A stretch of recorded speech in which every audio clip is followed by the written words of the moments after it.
I like the cobalt market because ultimately, despite a lot of alternative chemistries, in smaller batteries, the cathode needs cobalt. Higher performance EVs, the cathode needs cobalt. And the absolute size of the market, EV terms, relatively small. I mean, everyone overplays the whole copper side of EVs as well. It's like 1% of demand right now. But the demand over time is strong based on all of the research I've seen. The part that Indonesia has had to play has been relatively strong. We've gone from 11% to 19% roughly of cobalt coming out of Indonesia. But there's relatively little scope beyond that. And what I'm told by the forecasters, and I've just come from a cobalt sort of focused conference recently, is that there's relatively little coming in the DRC beyond what has already come on.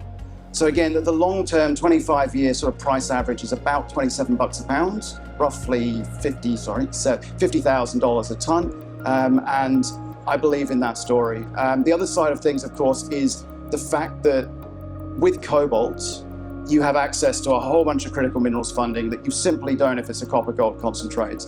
So if our cobalt were gold, that would be a very different project. It's not. You can't change the rocks. But the strengths are that access to funding. And let's face it, there is no harder question, there is no harder thing to do than fund a junior that's in the valley of death.